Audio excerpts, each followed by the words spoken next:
Jusqu'au dernier verset.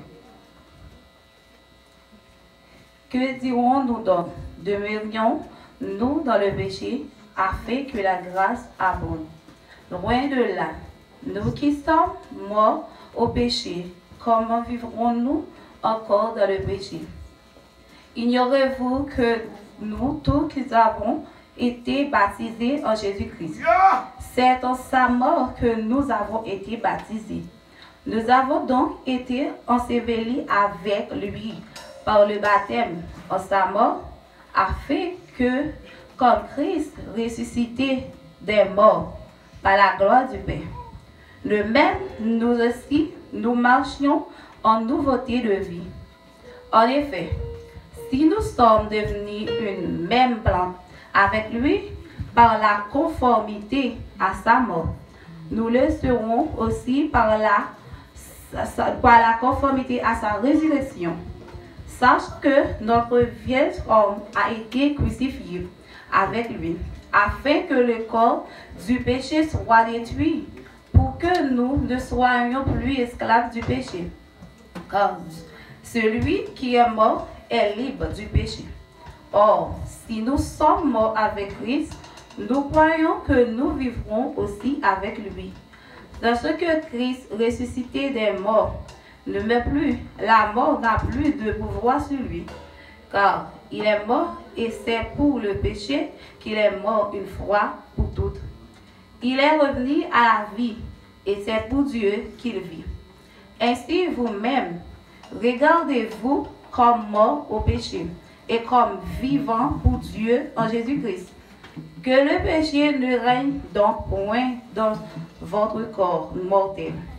Et n'obéissez pas à ses convoitises.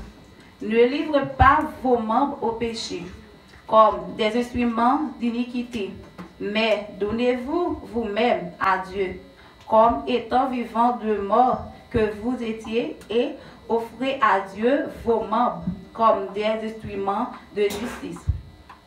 Car le péché n'aura point de pouvoir sur vous, puisque vous êtes non sous la loi, mais sous la grâce. Quoi donc? Pécherons-nous parce que nous sommes non sous la loi, mais sous la grâce? Loin de là.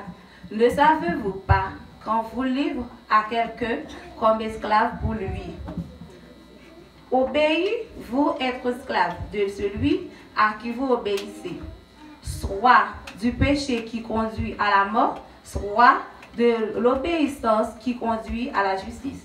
Mais grâce soit rendue à Dieu de ce que, après avoir été esclave du péché, vous avez obéi de cœur à la règle de doctrine dans laquelle vous avez été instruits. Ayant été affranchis du péché, vous êtes devenus esclaves de la justice. Je parle à la manière des hommes à cause de la faiblesse de votre chair. De même donc que vous avez livré vos membres comme esclaves à l'impureté et à l'iniquité, pour arriver à l'iniquité ainsi, maintenant livrez vos membres comme esclaves à la justice, pour arriver à la sainteté. Car lorsque vous étiez esclaves du péché, vous étiez libres à l'égard de la justice. Quels fruits portiez-vous alors? Des fruits dont vous rougissiez aujourd'hui, car la fin de ces choses, c'est la mort. Mais maintenant, étant affranchis du péché et devenus esclaves de Dieu, vous avez pour fuir la sainteté et pour fin la vie éternelle. Car le salaire du péché, c'est la mort, mais le don gratuit de Dieu, c'est la vie éternelle, Jésus-Christ, notre Seigneur. Parole du Seigneur, merci. Amen.